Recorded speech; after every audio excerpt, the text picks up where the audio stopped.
بەناوی خوای بەخشندە و میهرەبان. بینەرانی بەڕێز و خۆشەویست لە هەر شوێنەکەن سەلام و ڕەحمەت و میهرەبانی خوای پەروەردگار بڕژێ بەسەر هەموو لایەکتانە. ئازیزان و خۆشەویستان، بەرنامەی زانستی میرات بەرنامەیەکی ڕاستە و خۆی هەفتانەی کەناڵی ئاسمانی پەیامە. هەموو هەفتەیەک لەم کاتەدا و لەم شەوەدا ئەبێتە میوانی ماڵەکانتان بۆ باسکردن لە زانستێکی زۆر گرنگ کە خوای پەروەردگار جەلە جەلالوه بۆ خۆی لە قورئاندا ئاماژەی پێکردووە. بەرنامەکەمان ڕاستە و خۆیە.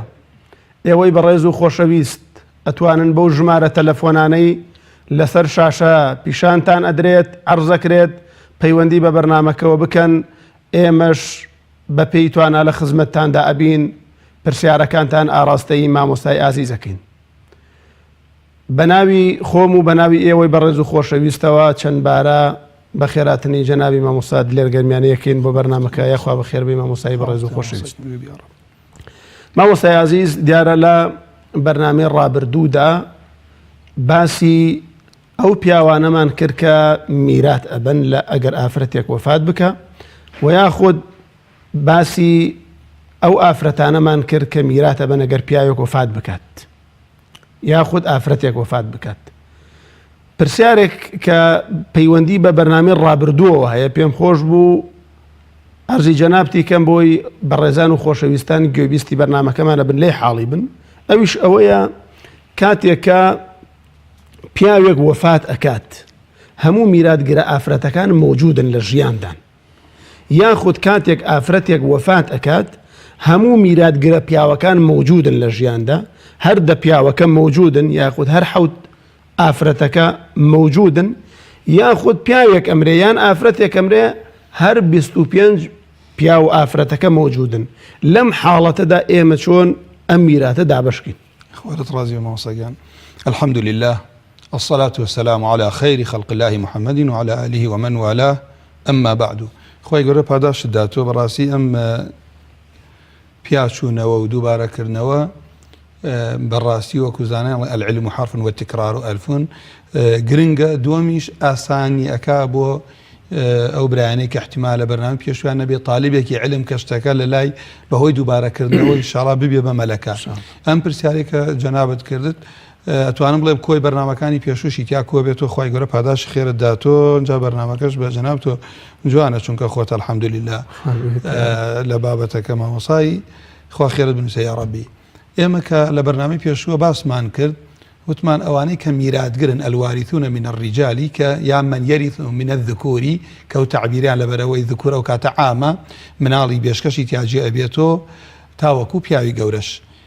بە زانایان کە کورتیان کردەتۆڵێن دەن، بەڵام بە درێژی 15 15ەکەمان خوێند کە کوڕ و کوڕەزە هەتاوەکو دابەزێ، باوک و باپیرە تاوەکو بەرز بێتەوە، برا هەرسیە بەشەکەی برای دایک و باوکی، برای باوکی برای دایکی، اینجا برازای دایک و باوکی لەگەڵ برازای باوکی، مامی دایک و باوکی، مامی باوکی، تاوەکو ئامۆزا کە مامەکە لە دایک و باوکە بێ، ئامۆزای کە مامەکە لە باوکە بێ، مێرد لەگەڵ پیاوێکە بەندەیەکی ئازاد کرد بێ. ئەم 15 پیاوە کە ئێمە بڵێن واریثون لە ڕیجال، ئەگەر هەر 15کەیان هەبوو کەوابوو ئەبێ کێ مردبێ؟ ئافرەتێک مردبێت. ئەگەر ئافرەتێک مردبێت و برانش توانم دواتر یارمەتیمان بدەن ئەگەر بەرنامەشتەکە ئامادەبێت. ئێمە لەم حاڵەتە بزانم چەند ئاسانە لە بابی میرات ئەم علمە هەموو عەشرەتەکە کۆ بێتەوە کە ئەمانن. باشە هەمووی کۆبێتۆ تۆڵەی مامۆستا هەر 15 پیاوەکان ئافرەتێک مردوون کە دەستیان خۆش بێ کە خستیانە سەر شاشەکە، ئەمە ئەو 15 کەسن کە واریثونن. ئێمە لێرە کەوابوو کێ مردووە؟ ئەمانە هەمووی هەبن ئافرەتێک مردووە. کە ئافرەتێک مرد مامۆستای خۆشەویست تەماشاکە لەم یەریث منهم ئیلا ثەلاثە. لەم 15 کەسە کەیتر ئەمە باس لەم 15کەین ئەمە خۆی پەروەردگار حەقی بۆ دیاری کردوون، ئیتر دواتر لە 10 کەسێ بێ میراتگر نین. لەم 15 کەسە نزیکترین کەس لەم مردووە کێیە؟ ئافرەتێک مردووە، مێردەکەیەتی. ئەو کەسەی کە مردووە باوکی خۆی، باوکی ئافرەتەکە. ئەو ئافرەتە کوڕێکیە، کوڕەکەی. جگەل لەم سیانە کەس میرات وەرناگرێت. کەوا بوو ئێمە دووبارە بوونە و سێبارە بوونەوەیڵین هەر کات ئافرەت مرد تەماشاکەم بزانم ئەولادی هەیە یانێتی ئەگەر لە پیاوێکی کەش هەی بێت نەک لەم پیاوەی کە ئێستا مێردێتی پێشتر مێردی کردووە و مێردی مردووە و یەک مناڵی لەو ئاوێنە کابوو ئەم ئافرەتە یەک ئەم پیاوە کە ژنەکەی مردووە ئەو ئافرەتە لە پیاوی کەش مناڵی هەبێ ئەم پیاوە یەک لەسەر چواری ماڵەکەی بات دوو باوکی لەبەر ئەوەی کوڕێکی هەیە ئەم ئافرەتە باوکێک لەسەر شەش هەبات کوڕەکە باقی ماڵەکە ئەبات کابوو وەڵامی پرسیارەکەی جەنابەت کێ میراتگری ئەم ئافرەتەیە کە هەر 15 پیاوەکە لە ژیانن 3 کەس یەک مێردەکەی کە لەسەر شاشەکە خۆپاداشیان داتۆ ڕوونکراوەتەوە دوو باوکی کێ باوکی ئەو ئافرەتەی کە مردووە لێمان تێکنێ 3 کوڕی ئەگەر ئەم کوڕەش لە پیاوێکی کە بێت باقی ماڵی دایکی ئەبات کە مەسەلەکەشمانەکەینە 12 بەشۆ یەک لەسەر چواری بۆ پیاوەکەیە یەک لەسەر شەشی بۆ باوکی مردووەکەیە باقیەکەی بۆ کوڕەکەیەتی ئەمە لە حاڵەتێکە ئەگەر بێت و وتمان کێ هەبێ لە حاڵەتێکە کە هەموو پیاوەکان هەن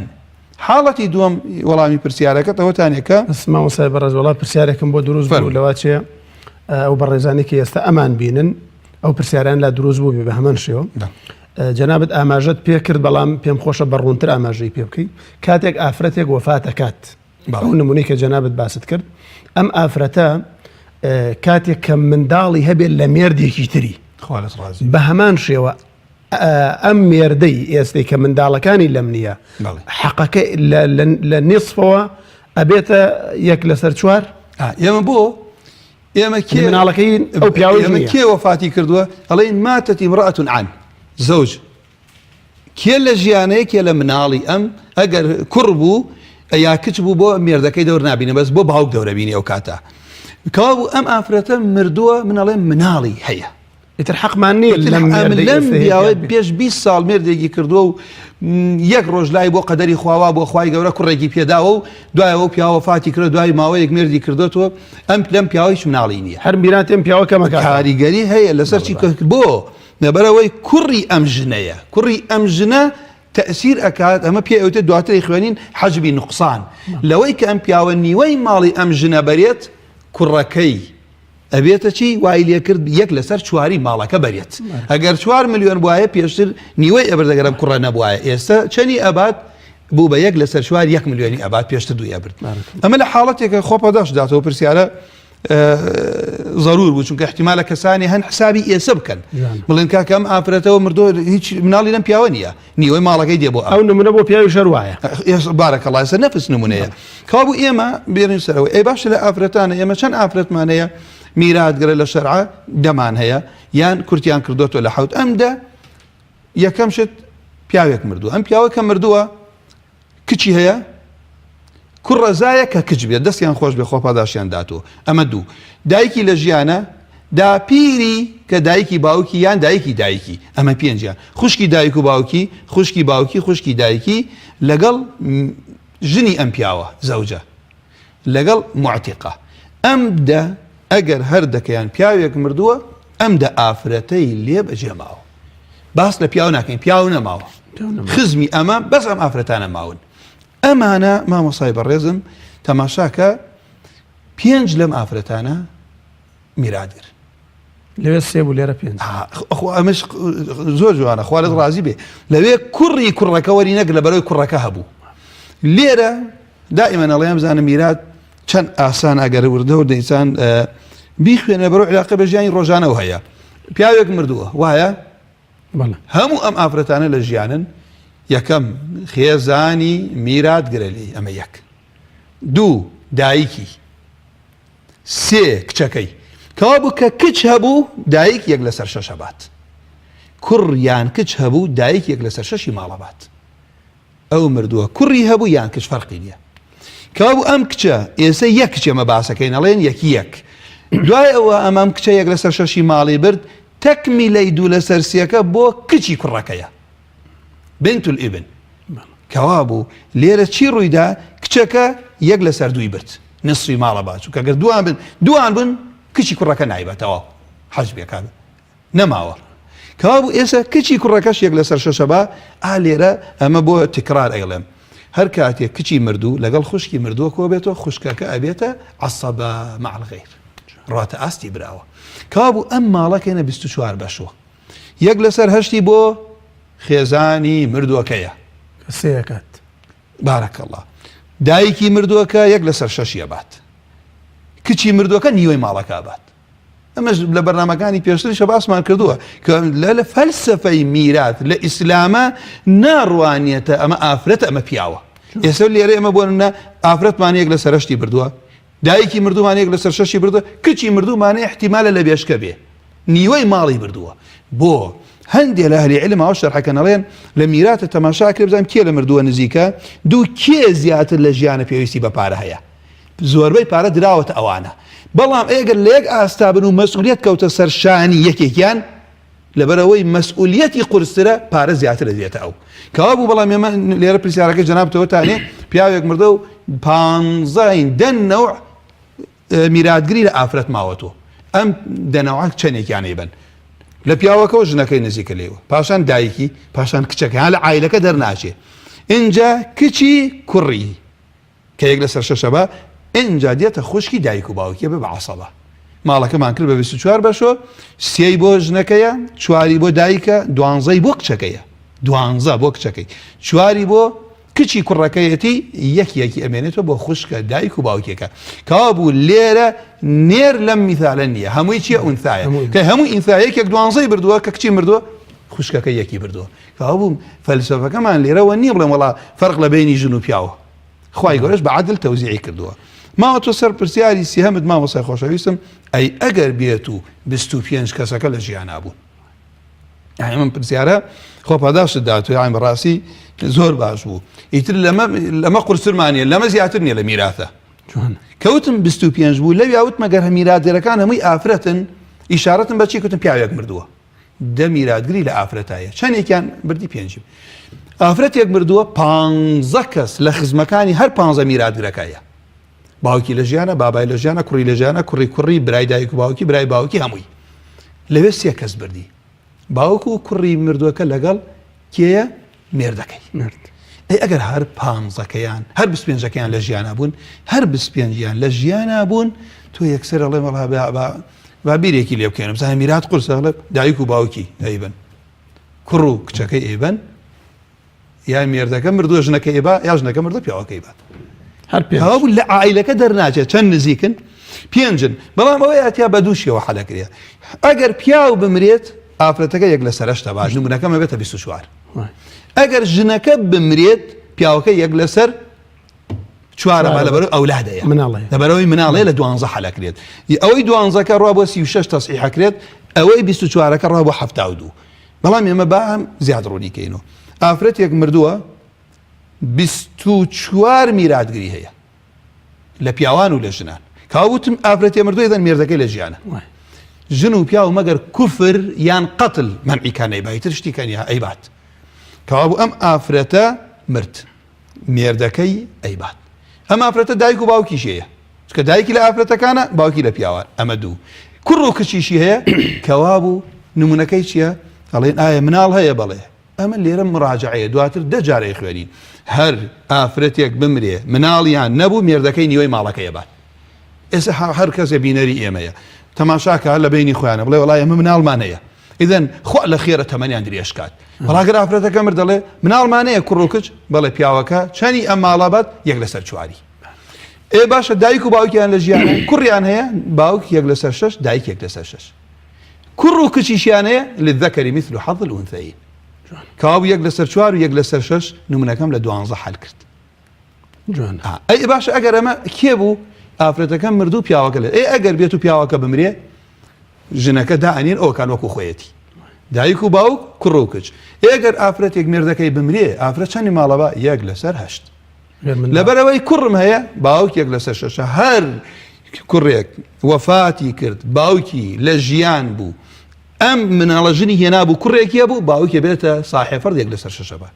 دایکێ بێتە صاحبەت فەرد یەک لەسەر 6 بات ژنەکە یەک لەسەر 8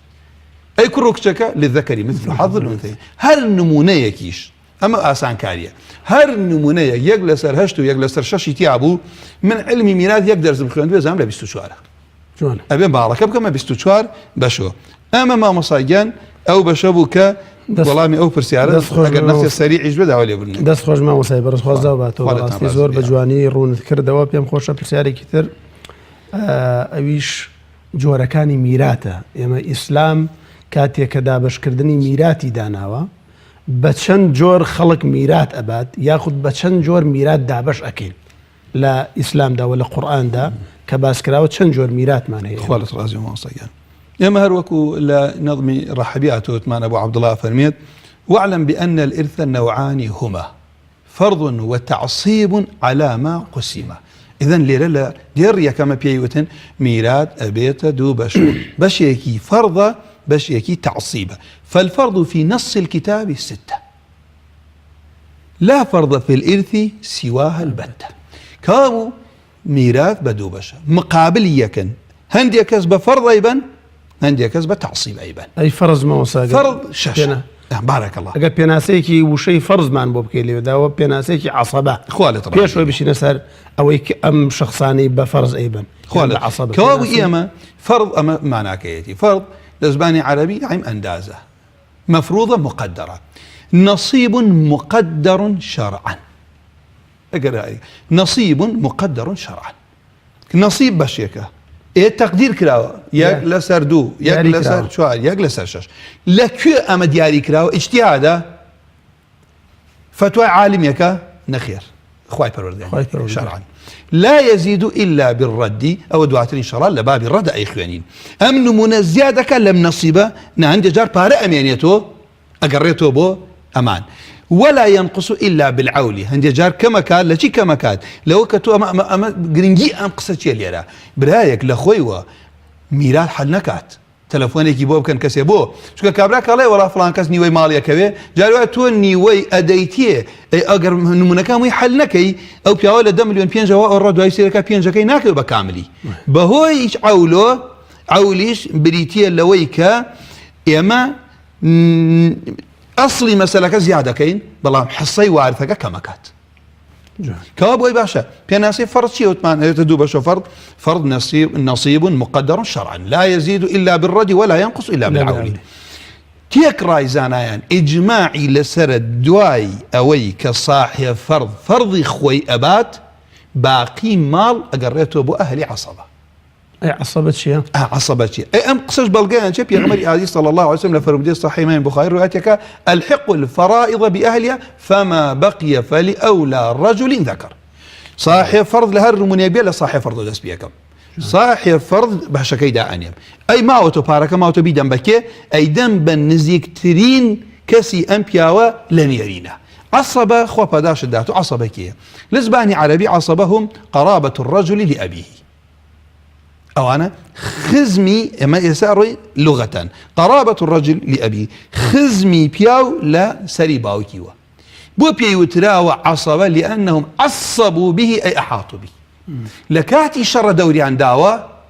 إحاطة عن كردوا بو عصبش ليرا عليك باس لحماية وشر أكن تنهى الذكورة أهلي وهات ولا تنهى الذكورة تنهى النيرين عصبة دواتر بهوي نيرين وكسيك أبيت عصبة الاصطلاح عصبة شيء كل وارث ليس له نصيب مقدر من التركة أما خرسي يشتان وهي من لا يكمل فرض أو تنفرض بريتيا لا نصيب مقدر شرعا الله ما مصاش يسدون سنو من من باسكر أم جنا يجلسر شواري مالي برد الله يقول يا رب روي مردكي مردويش من علينيا يجلسر شوار أما لكيوات أما أم بياو يجلسر دوي برد ولكم نصف ما ترك أزواجكم ولكم نصف خواء فرمي بوتان هيا نيوي مالي خيزانكتان أجر منالي نبيت كابو أما تشيبو شرع مقدار جداري كر بلام الله باشا أو كرة الله يكره باقي ماله با إذن أو صاحب فرض نيكر كتش صاحب فرضه لبروي خواي بردقان نيوي بودانياو جنيان بياو خواي پروردگار فرضي تقدير كده كابو اي باشا مكره ناوانيشي بچي بردي الله بچي بردي كل وارث ليس له نصيب مقدر من التركه الله باشا كابو ما وصل نصيبي نشيل يمكن الله ياخذ الباقي بعد اصحاب الفروض يمنونك حلكم دايك يجلسر چوار هی هەشت لەوە کوڕی هەیە باوک یەک لەسەر 6 ئەمە چی بوو؟ ئەمە خوای گەورە ئەوە تەقسیمی کردو ئەی ئەڵێ کوڕەکە ئەڵێم دوای ئەوەی صاحب فەردی خۆی ئەوەی ماڵ ماوە بەڵێ بۆ کوڕەکەیە يأخذ الباقي بعد أصحاب الفروض أو يأخذ الكل إذا انفرد جوان ئەمە ئاسانیکەین باشە ئەم پیاوە مردووە کوڕێکیە ئەڵێ لەبەرەوە بەس کەسی دی ئەم نەبێ هەموو ماڵەکە بات پیاوێک مردووە کچێکی ئەڵێ نیوەی ماڵە بات لەبەر صاحب ئەو نیوەکەی ڕەدەن زیادوان کرد ئەو نیمەکەی کەسی نییە بیدەین بە کێ ئەیدەن بە کچەکە ڕەدەن بەڵام ئەی کوڕەکە هەر بە عەسەبە إذا انفرد أخذ المال كله بەڵگەی ئەمەشمان چێ مامۆستا لە قورئانە خوای پەروەردگار کاتێ باسی براو خوشکەکات كاتي أفرمي إن امرؤ هلك ليس له ولد وله أخت خوشكيكية أم بياو أصلي نية باوكي نيو مناليش نية براو خوشكيكن كرة كمرت برا كمرت خوشكك فلها نصف ما ترك خوشكك نيوي مالي برد أي أجر آفرتك بمريه كرك خواي قال فمي وهو يرثها إن لم يكن لها ولد وهو يرثها ببي نسبة دي قرآن شيبو أم بعصبة نسبتي بدي كابو والله يزور جوان بيناسيان كردوا كل وارث ليس له نصيب مقدر من التركة أم نمنا أو ما نبرونا كاتو كربيون دي تونسا بيونديك ما فرما كاس عزيزنا دي إن شاء الله دايكي عبد الله بلا فرمو دايكي عبد الله السلام عليكم ورحمة الله. عليكم السلام ورحمة الله وبركاته. دەست خۆشی بەرنامەکەتان لێکم مامۆستاجان. سپاس دەکەین خوشکی بەڕێزی ئەمەیت. خوا گەورە پاداشتان باتە ئینشاءالله. محفوظ بیا ربی. فەرموو. پرسیارێکمانێ. فەرموو. ئێمە کوڕەکەمان وەکە حادیثی سەیارە ئیجا معاشی هەیە معاشەکەی ئێستا وەرێگرین هەم خۆمان و هەم مناڵەکانشی بەس ماڵیمان بەش نەکردو. بۆمان ڕوون کەیتەوە خۆشتان بێت. کوڕەکەت کە وەفاتی کردووە خوای پەروەردگار عەفویکە معاشی هەیە؟ کوڕەکەت ماڵ و منداڵی بووە؟ بەڵێ کچ و کوڕێکی هەیە. ئینشاءڵڵا وەڵام تەدەین و خوشکی بەڕێزم. باشە دەستان خۆش. سپاس بۆ پەیوەندیەکە دایکی عەبدوڵڵا. کاک سیروان بەڵێ فەرموو. کاک مامۆستاجان سلام عەلیکم. عەلیکم السلام کاک سیروان. باشی براکەم. سپاس دەکەین. بەخراتی مامۆستاجەکەین سپاس دەکەم بۆ ئامادەبوونی. خوای گەورە بێوەیت کە یا ڕەبی. مامۆستاجێ ئێمە باپیرەمان ئەمری خوای کردووە. خوا عەفویکە. کوڕەزای ئەم باپیرەین بە مناڵی بە هەتیوی هەموو سەرۆتەکەمان کەوتۆتە دەست مامە لەگەڵ پورە. ماڵەکەتان کەوتۆتە لای؟ مامەکەمان بە مناڵی ئێمە هەموو بەشەکەمان شەریک بووین لەگەڵیا. بەڵێ. ئێستا ئەوان بە هیچ شێوەیەک ئەڵێن ئێوە مشتەرەک نین لە ئێمە چونکە باوکتان وفاتی کردو پێش باوکمان. ئایا ئەم هەموو ئاەتەی باسی یەتیمەکە لە قورئانە حەقی ئێمە لەکوێیە؟ سەوزەم کە باپیریان مردووە زانی ماوە کوڕی هەبووە ئەجا ئەم پێش باپیری مردووە. کاک سیروان بەڵێ طبعا کاتێک کە باوکت وەفاتی کردووە باپیرت وەفاتی کردووە باوکت ماوە نییە؟ کاتێکە باپیرەم ماوە بەس باوکم پێشی ئەمری خوای کردووە. پێش باپیرت ئەمری خوای کردووە. بەڵێ. دوای سەرۆت و سامانەکەتان لای مامتان بووە؟ هەموو سەرۆتی من لا ئەم باپیرە و ئەم مامە بۆ دوای ئەوەش باپیرەم مردووە کەوتۆتە دەست ئەم مامە گشتی. بەڵێ بەڵێ. ئاخر مەبەستی لە سەروەت ئەم مامە بە چەندین دانیشن بە چەندین ئەم لاولا ناچێتە ژێری بە هیچ شێوەیە ئەڵێ ئێوە لەگەڵ ئێمە بەشدار نین چونکە باوکتان بردووە ئێمە پرسیارمان لای مامۆستایان کردووە.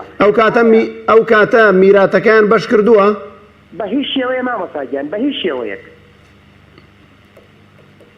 ئەسا پرسیارەکە ڕوون نە پێم وایە. ناوی چی بوو ئەم برا؟ کاک سیروان. کاک سیروان دواتریش تەلەفۆنێکم بۆ بکە ئینشاڵڵا دوای بەرنامەکەش جگەل لەوەی کە لێ ئەمەیە لە زۆر نزیکە نزیکەوە مامۆستا ببینم. ئینشاءڵڵا کاک سیروان لێرە بە کورتی وەڵام تەدەینەوە ئەتوانی ژمارەی مامۆستاش وەرگری دوای بە تەفاسیل لە دوای بەرنامەکە پەیوەندی بۆ مامۆستاوە بکەی لە خزمەتتا ئینشاءڵڵا. باشە دەستان خۆش مامۆستا. سپاس بۆ پەیوەندیەکەت کاک سیروان. دەست خۆش مامۆستاجان دەستان.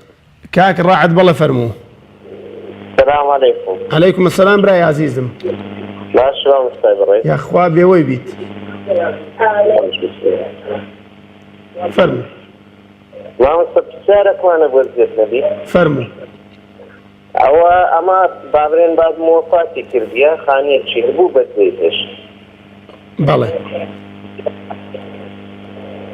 ئەو زەداتشم هەستا بابرێنم خانەی بەناوی برایە گچکەکەمی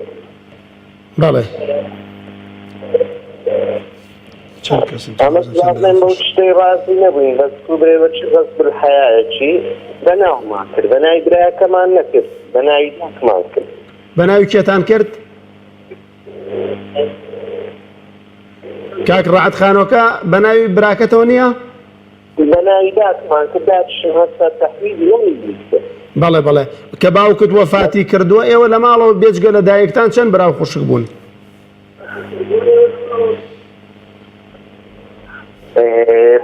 حەفت برا و خوشک حەوت چەندێکی ئافرەت بۆ چەندێکی پیاو بووە دوو ئافرەت و حەفت بەڵێ بەڵێ بەڵێ بەڵێ دوو کچ بەڵێ دوو کچ و حەوت برا ئینشاڵڵا وەڵامتە دێنەوە کاک ڕەعەت پرسیارێتترە نەبوو زۆر سپاس باخێر سپاس بۆ پەیوەندیەکەت کاک ڕەعەت سپاس دەکەین سپاس بۆ پەیوەندیەکەت کێمان لەگەڵایە بەڵێ دیارە پەیوەندی باوکی محەممەد قەتع بوو ئینشاءڵڵا لە خزمەتیابین بەڵێ فەرموو بەڵێ فەرموو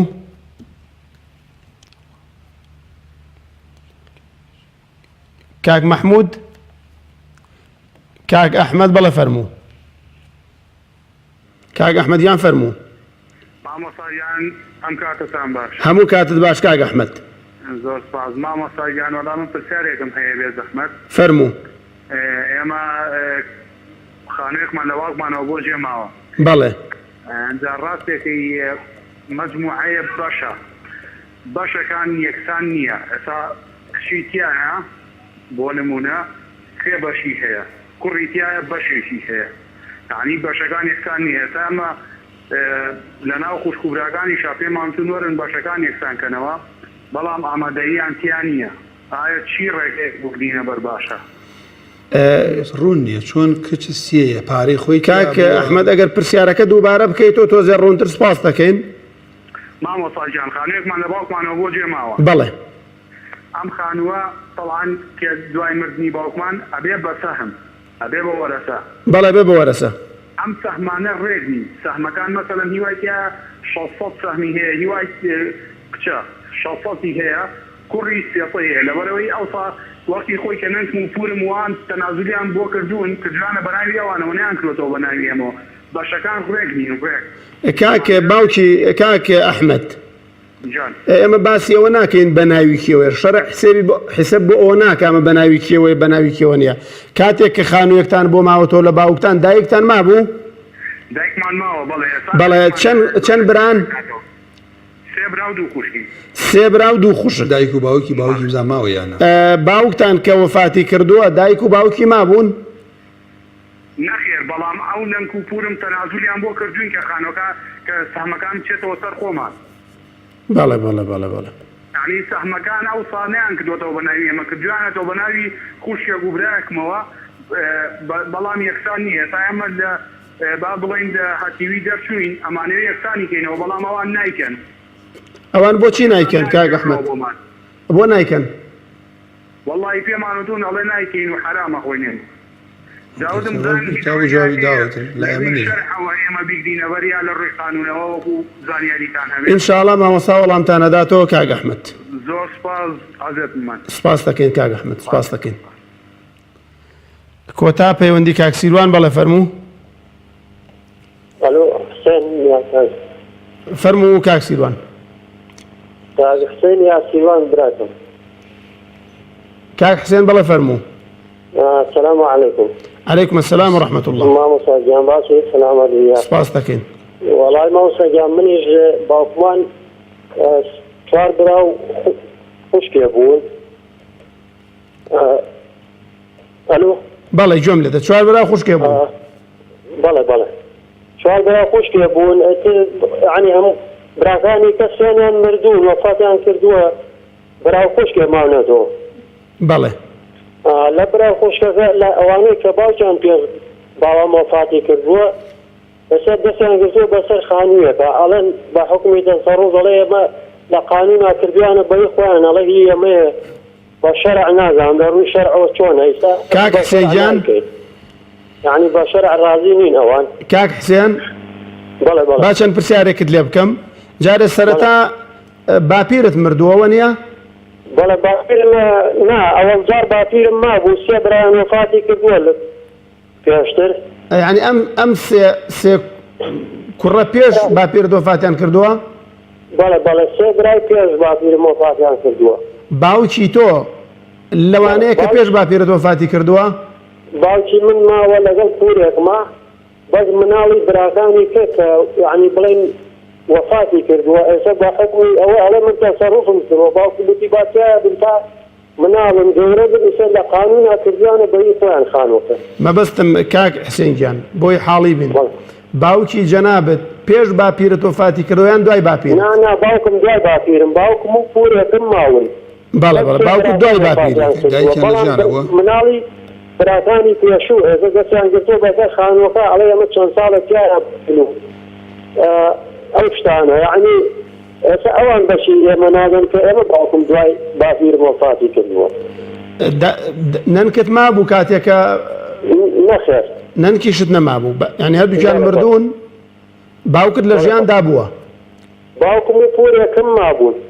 ئێستا ئەوان بە حکمەوە کە لە خانوەکە بوون ئەڵێ ئێمە بە حکمی تەسەڕوف لە قانون ئایسە کردیانە بەی خۆیان و ئێستا ئێمە نامان کەوێت. بەڵێ بەڵێ ئینشاءڵڵا وەڵام دەدەینەوە کاک حسێن لەسەر چاو ئەوانە چۆنە کە بە شەرع ڕازی نین. ئینشاءڵڵا مامۆستای شارەتی لەسەرەکە بە ئیزنی خوای پەروەردگار. سپاس بۆ پەیوەندیەکەت کاک سیروان سپاس دەکەین. فەرموو مامۆستای بەڕێز. بسم الله الرحمن الرحيم بابەتەکەمان لەسەرەوە بوو مامۆستایان وتمان فرض كيا فرض شيا وثمان أي عصبة كيا عصبة وثمان كل وارث ليس له نصيب مقدر من التركة هل كسي ميرات قربية ميرات قرا بلام كاتي مال توزيع كاين تو ديك للنابي أنوسي أما بشي هي نصيبي هي بلام نصيبكي أندازينية بشكي أندازينية كاولي يعني شي بشكي أندازينية الله مباربان ونيجي بسيط باسكين پیاوێک مردووە کوڕێکی و ژنەکەی بەسم دوانەیە ئەڵێم چییە ژنە خێزانەکەی ئەڵێ مامۆستایەک لەسەر هەشت ئەڵێم ئەمە دیاریکراونی ئەڵێ مقەدەرە کێ بۆی تەقدیر کردو خوای پەروەردگار بۆی تەقدیر کردووە ئەوانیە فإن كان لكم ولد فلهن الثمن مما تركتم فإن كان لكم ولد مناڵتان هەبوو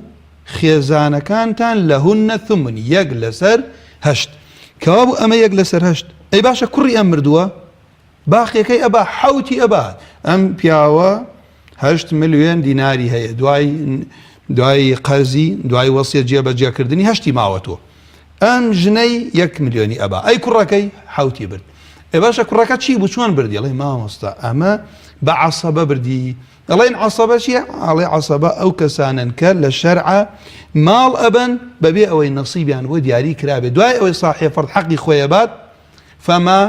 بقي فلأولى رجل ذكر بيغمر إخوة فرمية صلى الله عليه وسلم أقل بو ما مخنسة جاگر نمونيك ما موسى باس كي جنابت نمونك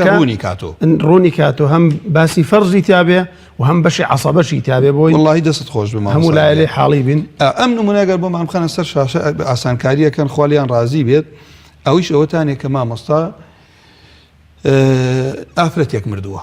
أم آفرتيك مردوه ميردكي لجيانا دايكيشي لجيانا كوريكيشي هي قرس نییە وانە ئافرەتێک وەفاتی کردووە ژنێک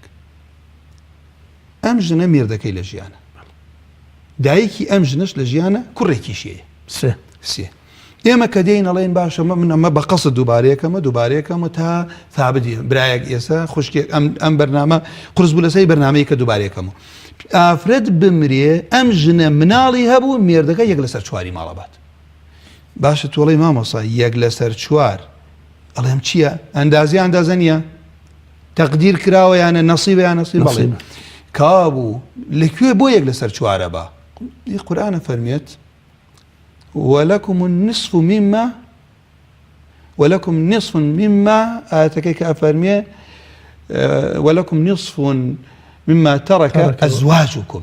وایە إن لم يكن لهن ولد فإن كان لهن ولد فلكم الربع مما كابو لێرە وەلەدە یانە هەیە لەکوێ هێ نامێک لەسەر چوار قورئان بۆی دیاری کردووە کابوو نەسیب مقدر شرعا ئەمە پیاوەکەیەک لەسەر چوارمان پێدا بەڵێ ئەی دایکی یەک لەسەر شەشەبات لەبەرەوەی ئەولادەیە ئەی کوڕەکە باقی ماڵەبات کوڕەکان عەسەبێ کوڕەکە عەسەبەی دیار بوو نەیانتوانی بۆ مان بخەنە سەر شاشە لێرە ئەمە بە دوو شێوە خەڵک میرات وەرەگرێ یا صاحب فەرضە یا عەسەبەیە صاحب فەرض لەم نمونەی کە باسمان کرد خوالیان ڕازی بێ ڕەبی خوالیان لێرەکە ئافرەتێک مردووە کی لە دوا بەجێ ماوە مێردەکەی دایکی کوڕێ مێردەکە چەنی برد یەک لەسەر چوار ئەم یەک لەسەر چوارە نەسیبی مقدر ئەی دایک یەک لەسەر شەش هەر کەس بمرێ دایکی لە ژیان بێ پیاو بێ یا ئافرەت کوڕی هەبێ یا کچی هەبێ دایک یەک لەسەر شەش هەبات ئەی باشە ئەو کوڕە بەچی بردی ئەو کوڕە بەوە بردی هەم وەسیەتەکەی ڕەسوڵ الله صلی الله عليه وسلم کە قورئانیش وەکو ئایەتەکەم خوێن ئەوە تانیەکە ألحق الفرائض بأهلها زوج يقل سر شوار أهله دايك أهلي فرض يقل سر شش فما بقي مالك ماوتو مالكم كرده دوانزه باش يقل سر شوار چني ماوه سيبو كيبو بو ميردكا أي دويشي بو دايككا سيو دو بينجكا حوتي ماوه بيدين بكي ئەم حوتە بۆ عەسەبێ بۆ عەسەبەکەی نەسیبێکی شتێکی برد بەبێ ئەوەی دیاریکرابێت لە ڕووی شەرع دەست خۆش مامۆستا ئەگەر ئیجازەم بدەینە سەر پەیوەندی ئەو بەڕێزانەی پەیوەندیان کرد دایکی عەبدوڵڵا پەیوەندی یەکەمی کرد پرسیاری ئەوەی کرد کوڕێکیان وەفاتی کردو خۆی پەروەردگار بۆ خاتری ناوە جوانەکانی خۆی لێی خۆش بێ ئینشاءڵڵا ئەوە ئەم کوڕە خێزانی هەیە ئێستا مەعاشی هەیە ئەم کوڕەی تەوزیعکردنی ئەو مەعاشی ئەو کوڕە دیارە پرسیارەکەی بکە لە بەرنامەکانی ڕابردووشە جەنابەتە تشت خستەری ئەگەر دووبارەی کەیتەوە ئیفادەتی خۆ پاداشت ئێمە لێرە وەڵێ مامۆستاگیان هەر پارەیەک پێش مردن لە مردوو بەجێ بمێڵە پێوتێ تەریکە ئەمە میراتە هەر پارەیە لە دوای مردن بێ جگەل لە چی دیە خوێن کەسێ بکوژرێت خوێنەکەی ئەبێ بەچی تەریکە و بۆ میراتگرانە بەڵام لە دوای ئەوە حکوومەت هەدیەکە دات پارەیەکیان بۆ دێ لە دەستگایەکۆ یارمەتی ئەو کەسە ئەدرێ ئەگەر هی دوای مردن بێت ئەمە ئەوان بۆ کێ ئەدەن ئەدرێت ئەو کەسە خۆڕوو نەقسەکەم ئەمما لە تەقاعودە کە هی ئەڵێن هی پێش مردنە ڕوونا لە تەقاعود یا معاشێ هی پێش مردنی بێت ئەمەیان خلافێکی لەسرە ئەوش ئەمێنێتەوە سەر ئەو شوێنەی چونکە بۆ ئەمە تەقاعودەکە لە کابرا مردووە لە ئیشی خۆی کەوتووە هەندێک کەس بە میراتی دانانێتەڵێتەوە لە ئیشەکەی کەوتووە هەندێکڵێ نەخێر ماندووبوونی پێشوویەتی تا ئێسش لە وڵاتان ئەم مەسئلە خلافی لەسەرکەوە بێ لێرە پرسیار بکەوە معاشە بۆ کێ دەرەچێت معاشەکە ئەدرێ بەکێ ئەدرێ بە جاری وایە من ئێستا لێرە برای وایە کاتێ معاشێک ئەدرێتە کەسێ وەفاتی کردووە ئەڵێن هەر کەس لەو عائیلە معاشی هەبێت بەری ناکەوێت کاوجیان کردو خۆیان دەستنیشانیان کرد کەواتە کورتەی قسان مامۆسای بڕێت سەر دەستگاکە سەرچاوەکە کە معاشەکەیان بۆ ئەو دەستگایە چۆن دابەشێکات کاوش قانونی خۆیان هەیە پەیوەندی دووەم کاک سیروان بوو باسەوەی کە باپیری وەفاتی کردووە کە باپیری وەفاتی کردووە ئەمان سەرۆت و سامانیان لای مامیان بووە ئەوەی کە من لێ حاڵی بووم سەرۆت و سامانیان لای مامیان بۆ بە شەریکی ئیشیان پێ کردووە ئیشی مامی ئیشی پێکردوون دیارە ئەڵێ ئێستا ئێمە چیمان لەو ماڵە ئەکەوێت ئەم پرسیارە بۆیە منوتم دواتر تەلەفۆنم بۆ بکەن ئەمە جوابەکەیەتی ئەگەر مەبەستی ئەوە بێتە ئەمان باوکیان پێش باپیریان وەفاتی کردووە کەوا بوو مامەکان حەجبی ئەمانەکەن فما بقي فلأولى رجل ذكر أولى رجل ذكر أو كسي كان نزيكترين كسل مردوكوا أو أي بحر شي هرتوار مذهبك كاتي باس لا ميراد جرانا كان ألين كر لبيش كر زاوية كري كر أجر ما بستي لوية كبلي إما لباري بابيرمان ئێمە یان بێبەش کردووە ئەوە مەگەر خۆیان باپیری وەسیەتی کردبێ ئەیان کەیت شەرعەن وەسیەتی کردبێ ئەو کاتە ئەبێت نابێت لێک لەسەر چواری زیاتر بێ ئەو وەسیەتە ئەبێدا ئەبەدێ بیان دەیتێ هەندێ مەذهب کە هەر چوار مەذهبەکەوانیە بە ئەم وەسیە واجبە ئەوەتانی هەندێ وڵات ئەیکات بەڵام لە شەرعانیە من کە کاتی ئەی خوێنم ڕۆ لە هەموو شوێنەکان بیخوێنە هەموو مەذهبەکان کاتێ ئەڵێ کوڕەزا حەج بکات برا مامە حەجب ئەکات نزیکەکە دوورەکە حەج بکات ئەڵێن بۆڵێ لەبەرەوەی بەزیان بۆ مناڵانە دێتوەڵێن باو حسەی کە ئەگەر باوکیان لە ژیانە بووای ئەوی کەوت واجبم باپیریان وەسێتی بکردایە ئەمان وەریان بگرتایە کە نەیکردووە ئێمە ئەو واجبە جێبەجێەکەین بەڵام ئەمە من ڕێم وایە ئەو ڕئیش تەواوە کە صحیحە لەبەرەوەی مخالفەی ئەسڵا هیچ کەس بە ڕووگیری وەری نەگرێت جوان ئەگەر مامەکان خۆیان خزمایەتی ئەکەن ئەمیش نابێ ئەمانش ڕووگیر بکرێن چونکە بۆ لە ڕۆژ شەرعیەکەەوە حەقی خۆیانە چونکە ئەم کوڕانە کە باوکیان مرد لە مڵکی باوکیان مامەکان حەج بکەن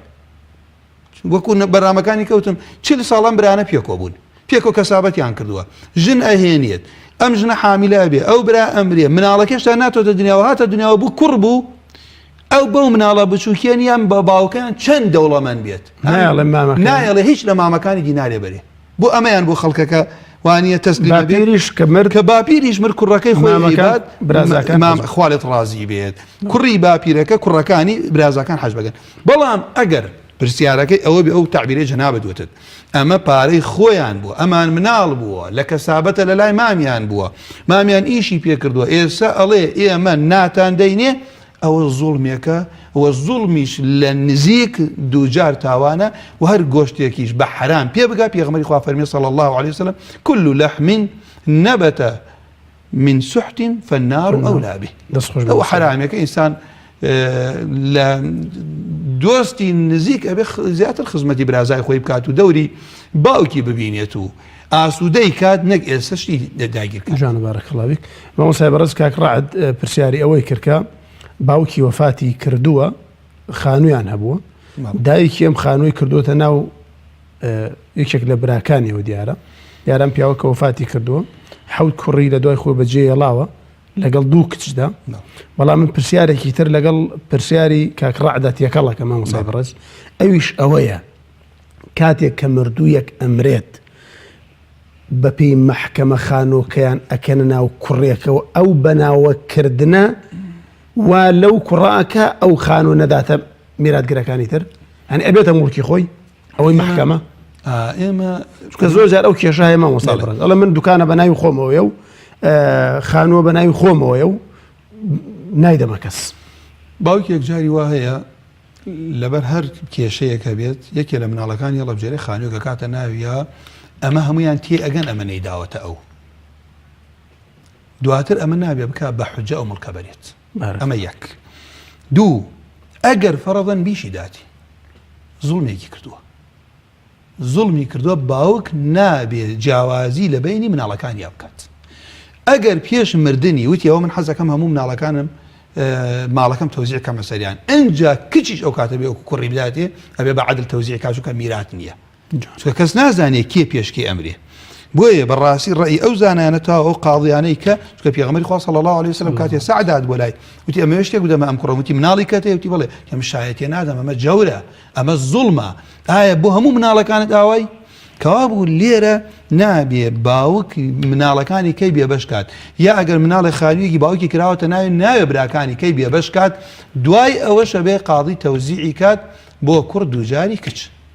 بارەکەڵڵا بیک مامۆسای بەڕێز بەس خانووەکەیان یان ئەو ماڵی کە ماوە کە ئەمان حەوت کوڕ بوون لەگەڵ کچێکە لەگەڵ دوو کچە عەفوو دابەشکردنەکە ئەگەر بەسەری جەناب ئەگەر زۆر بەسەری دایکیان ئەگەر لە ژیانە بوو دایکێک لەسەر هەشتی ماڵەکە ئەبات هەر کوڕێ دووجاری کچێکە بات مەسەلەکەمانەڵێن لە هەشتە یەکێکیان بۆنە حەوتەکەش لە ذەکەری دواتر تەصحیحەکرێت مەسەلەکە کاک ئەحمەد پرسیاری ئەوەی کرد کە خانوویان لە باوکیانەوە بۆ ماوەتەوە باوکیان وفاتی کردووە خانوویەکی بووە و ئەم پیاوەی کە وفاتی کردووە باوک و دایکی لە ژیاندا نین باوک و دایکی لە ژیاندا نین سێ کوڕن لەگەڵ دوو کچدا ئەویشۆ پرسیارەی بوو کە ئەو میراتە چۆن دابەشکەن ئەمە لێرە ئەم کاک ئەحمەدە باوکی چی مڵکەکەی بەجێ ڵاویان وایە بەڵێ، خانووی. وەفاتی کردووە. بەڵێ. ئیترەوەکو باسمان کردن بەرنامەکانی کەش ئەمەوەنە دووبارە بێت و ئینشاڵڵا ثابتە بێ لای بینەری بەڕێز هەر کەس وەفات بکات دێین تەماشاکەین بزانم کفن و دفنی پارەکەی لێ دەرەکەین بزانی قەرزارە یا قەرزار نییە. قەرزاری خوای زەکاتێ سەرفترەیەک سوێنێک ئەو قەرزی خوای لێ دەرەکرێ دێتە سەر چیتر پاشان دێتە سەر وەسیەتی. وەسیەتیش نابێ یەک لەسەر سێ زیاتر بێت. هیچ کەس ناتوانێت وەسیەت بکات زیاتریشی کرد تۆ ئەو وەسیەتە جێبەجێ ناکە یەک لەسەر سێجی. دوو نابێ بۆ وەسیەتەکەی بۆ حرام بێ. سێ نابێ وەسیەت بکا بۆ یەکێ لە میراتگرەکان. مامۆستاگیان نابێ وەسیەت بکرێ هەڵێ ئەوە من وەسیەتم کرد ئەم کوڕەم ئەوەنە زیاتری بدرێتێ. ئەو وەسیەتە لا وەسیەتە لیوارتن جێبەجێ ناکرێ. جات پاشان دێ هەموو مڵکەکەی کۆکەی تۆ ئەم برا بەڕێزێک کاک ئەحمەد ئەگەر پرسیارەکەی بێتەکە دایکیان لە ژیانە بووە سێ بران لەگەڵ دوو خوشک وایە مامۆستاگیان دایکیان لە ژیانەبوونە دوای ئەوە مەسەلە دایکیان یەک لەسەر شێدێتێ ئەوە کەیتریش باقیەکەی للذەکەری مثل حظ الأنثيين هەر بۆ شێوازە ئەوتانێت. بەڵێ کاک حسێن پرسیارێکی کرد چەنە پرسیارەکەی تۆزێ ئەوە بوو لە بەرنامەکانیشا باسمان کە تقریبان تشکمان خست بۆ سەری باسی ئەوەی کرد کە باوکی دوای باپیری مردووە.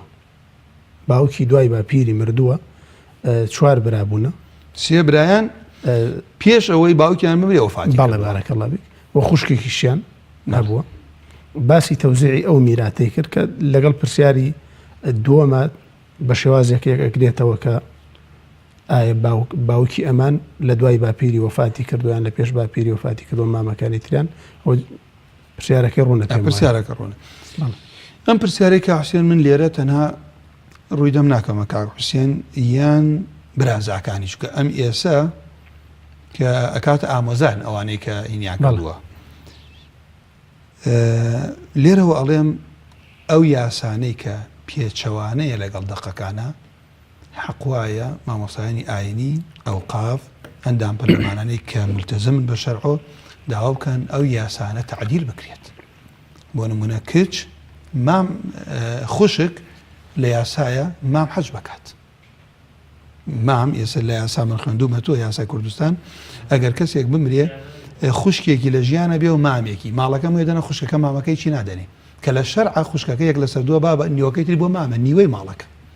ئەمە لێرە ئەبێ ئێمە لە خوا بترسین چونکە ئەمەم پێچەوانەی شەرعە. ئەمەی ئەم برابەڕێزەمان کاک حوسێن ئیشارەتی پێکرد کە باپیری لە ژیانە بووە چوار کوڕی هەبووە یەکچی هەبووە. باپیری لە ژیانە بۆ چوار کوڕی هەبووە یەکە. بۆیە من زۆر باسی دایکیشی ناکەم چونکە بێ باسی دایکی بکەین میراتەکە بێ بۆ دایکی بەشەکەی خۆی یەک لە سەرشتەکەی دواتر چونکە کە بمرێ هەمان میراتگیری هەیە ئەمدا ئەم ئافرەتە کاو بۆ کاتە قەی ناکە چونکە ڕێک بەشەکە ئەوش دێ بۆ کوڕکچەکانی ئەگەر چی بوو دایک و باوکی خۆی لە ژیانە نەبوو بێت. کەوا بوو کە ئەم سێ کوڕەی کە مردن پێش باپیریان بەڵکو باپیریان لە پارەی ئەمان ئەبات.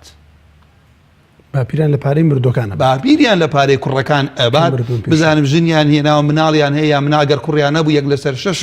هەر سێ لەم کوڕە ئەڕوا بۆ باپیر دواتر دا ئەبەزێتەوە بۆ کێ بۆ ئەو کوڕی چوارەمەی کە ماوە لەگەڵ کچەکەی کوڕەکە دووجاری کچەکە ئەبات. کوڕ هەبوو کوڕەزا نایبات.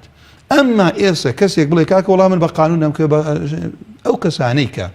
پەنا ئەبەنە بەر قانون لە حاڵەتێ بە قانون بیان کەوێت بە شەرع نەیان کەوێ ئەو کەسانە ئەگەر شەرعیان بۆ ئەوە بێ لە مەسلحەتیان هەبێت ئەوە لە شەرعەکەش ئەجریان دەست ناکەوێت. با لێرە ئینسان لە خوا بترسێت با شتێک ئەگەر ئەزانێ لە ناخیە نایکەوێت خەڵک بە ڕووگیری پێغەمبەر فەرمێ صلی الله عليه وسلم كل مال أفرمي لا يحل مال امرئ مسلم إلا بطيب نفسه. هر ماڵی هیچ کەس ڕازی حەڵاڵ نییە بۆ کەس بیخوا ئەگەر بە ڕەزای دڵ و ڕازیبوونی خۆی نەبێت. ئەگەر کەسێک ڕووگیری کە دەی بێ ئەم بە ڕوونی بڵێ کاکە وەڵام من لەبەرەوەی بە قانونێکم ئەگەر حرامیش بێ هەر ئەی خۆم ئەو ئێمە تەنها داوامان وایە خوا هیدایەتی هەموو لایەکمامدا هیدایەتی ئەو برایانەش بدا خۆیان لەو حرامە بپارێزن کە لەگەڵەوەمە ئینسان دائیمەن خۆیان بۆ خۆیان ئەتوانن بڵێن کاکە ئەمە برازامانە ئەمە حەقیان لەسەرمانە خۆیان بە ڕیضای دڵی خۆیان شتی بدەنێ. ئەمما لە ڕۆژ شەرعیەکەوە کە کوڕ هەبوو کوڕەزا نایبە ئینسان ڕازی بێ بەوەی کە خوا تەوزیعی کردە چونکە خوای پەروەردگار فەرمێ فەریضەتە من الله إن الله كان عليما حكيما. ئەم تەقدیرە ئەم فەرضە ئەم بەشکردە خوا خۆی بەشی کردووە خوا عليمة خوا داناية خوا زاناية خوا فرمي وصية من الله أما وصية لأمر قولتر هم أمره هم آموشگاری خوايا جوانا مامۆسای بەڕێز پرسیارێکی کۆتایی ئەو بەگەر بە کورتی وەڵام من بیتەوە کاتێک کە محکەمە دادگا میرات ئەدا بە کەسێک کە لە شەرعدا ئەو میراتە نابات مجرد ئەو نایکەوێت بەڵێ شەرعەن نایکەوێت بەڵام ئەچێتە دادگا لە بەروی دادگای داتیە بە مجرد ئەوەی دادگا ئەڵێمە حەقی تۆیە شەرعەن حەڵاڵە پێی خی گەورە پاداشت داتەوە مەڵام من لەوە نەک لە مەسلەی حەڵالێکی بترسم ئینسان ئەگەر فەضڵی یاسایەکی تبداتە سەر یاسای خی گەورە بزانێ ئەمە خوایە بزانێ ئەو باشترە لە دین پێی دەرەچێت نەک من بڵێم وەڵا کاکە حەڵاڵ بێ دینی ئەکەوێتە خەتەریاتۆ بەڵام ئەگەر بڵێ کاکە ئەمە زوڵمە ئەمە حرامیشە ئەزانم ئەوەی خوا حەقە ئەو کاتە بە مەعسیەت بۆی ئەژمێرێت بەڵام ئەگەر وا بزانێ ئەو باشترە ئەمە لە دین پێی دەرەچێت بۆیە خۆم دینە چۆن دەستنوێژ هەڵوەشانەوەی هەیە ئیسلامیش هەڵوەشانەوەی هەیە کەسێک وا بزانێ یاسایەکی تر یەکسانە لەگەڵ یاسای خوا یا باشترە لە یاسای خوای پەروەردگار یا یاسای خوای گەورە بۆ ئێستا ناشە شەریعەتەکەی لە دین دەرەچێت جا ئەمە مامۆسای گیان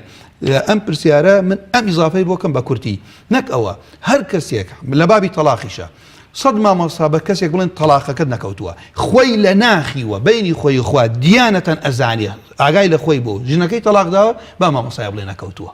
ئەمانەی وانە ئێمە حەزکەی شیرازی خەڵکی تێکە بەعکسەوە ئێمە ئەمانەوە خەڵک ئاگای لە زمانی خۆی بێت تۆ ڕەمێ ئاگای لە خۆی بێ حرام نەخوا زوڵم لە برازای خۆی نەکات زوڵم لە خوشکی خۆی نەکات بە ڕووگیری ماڵی خەڵک داگیر نەکات و ئەگەر شتێک محکەمەبی داتێ و نەیکەوێت بۆی حەڵاڵ نابێت بۆی نییە بیخوا بەخوا عاقبەتی زوڵمیش باش نییە دوایەوە ئەولادی خراپی بێت دوعای قبول نابێت خوا پەنامامدە دوور نیە تووشی سوی خاتیمەش بێت دەست خۆش بەڕێز و خۆشەویست بینەرانی بەڕێز و خۆشەویست سپاس بۆ گوێگرتنتان و دانیشتنتان بە دیار بەرنامەی زانستی میراتەوە تا بەرنامەیەکی تر لە ئەڵقەیەکی نوێی بەرنامەی زانستی میراتدا بە خزمەتتانەگەینەوە لە باس و خواسێکی تازەدا هەموو لایەکتان بە خوای پەروەردگار ئەسپێرین خوای پەروەردگار یار و یاوەری هەموو لایەکتان بێت مامۆستا گیان خوا بەخێر بێت صلی الله علی محمد وعلى آله وصحبه أجمعين.